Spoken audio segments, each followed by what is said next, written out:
TFC spiritual ప్రేక్షకులకు స్వాగతం. ఈ వారం రాశిఫలాలు పరిశీలిద్దాం.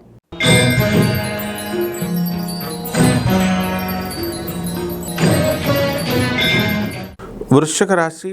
ఈ వృశ్చిక రాశి వారందరికీ కూడా ఈ వార రాశి ఫలితాలను ప్రొఫెసర్ డాక్టర్ ముల్లపూడి సత్యనారాయణమూర్తి నేను మీకు తెలియజేస్తున్నాను. ముందుగా ఈ యొక్క వృశ్చిక రాశి వారికి అందరికీ కూడా మరి వృషభంలో ఉన్నటువంటి గురు గ్రహము, ఆ తర్వాత కుజుడు కర్కాటక రాశిలో నీచపట్టు ఉన్నాడు. అలాగే 13వ తేదీ నుంచి ఏప్రిల్ మరి ఈ యొక్క రవి మేషరాశిలోకి రావడం జరిగింది.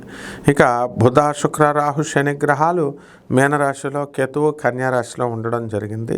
ఈ గ్రహ సంపుటి కారణంగా మనకి ఏం జరుగుతుందండి అంటే మనం అనుకున్న పనులు అన్నీ అనుకున్నట్టు జరుగుతాయి. మే 30 వరకు కూడా మీరు ఏ పని అయితే సాధించాలనుకుంటున్నారో అవి అయిపోవడానికి అవకాశాలు ఉన్నాయి. అలాగే అప్పుల బాధలో ఉన్నటువంటి వాళ్ళు ఉంటారు. వీళ్ళకి అప్పులు కొత్తగా వస్తాయి. అలాగే వీళ్ళు అప్పులు ఇచ్చినటువంటి వాళ్ళు కూడా మీకు అప్పులు ఇచ్చడం జరుగుతుంది. అయితే మీకు నెగిటివ్ ఎనర్జీలు ఏర్పడిపోతాయండి. చుట్టూ చెడ్డవాళ్ళు మీకు దగ్గరగా ఉండడం వల్ల ఆ ఎనర్జీలు మిమ్మల్ని అట్రాక్ట్ చేసి వాళ్ళ ట్రాప్లోకి మీరు వెళ్ళిపోయి డబ్బులు పోగొట్టుకునేటటువంటి అవకాశాలు ఉన్నాయి.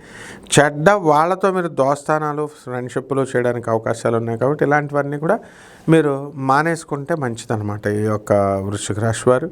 అదేవిధంగా ఈ యొక్క భూములు ఉంటాయి కదండి, ఈ యొక్క వృశ్చిక రాశి వారికి ఆ భూములన్నీ కూడా మంచిగా అమ్మకాలకి మీకు వెళ్ళడానికి అవకాశాలు ఉంటాయి. అయితే పెద్ద రేటు రాకుండా మీకు వండడం అనేటటువంటిది జరుగుతాయి. కాబట్టి ఈ రాశి వారు అంతా కూడా మీరు అనుకున్న పనులు అనుకున్నట్లు సాధిస్తారు. పరిహారాల దగ్గరికి వచ్చేసరికి వృశ్చిక రాశి వారికి మనకి పంచమంలో మనకి బుధ శుక్ర రాహు శని గ్రహాలు ఉన్నాయి. కాబట్టి బుధ గ్రహం బాగుండలేదండి అండి, అందువలన బుధ జపం చేసుకోండి, బుధ స్తోత్రాలు చదువుకోండి.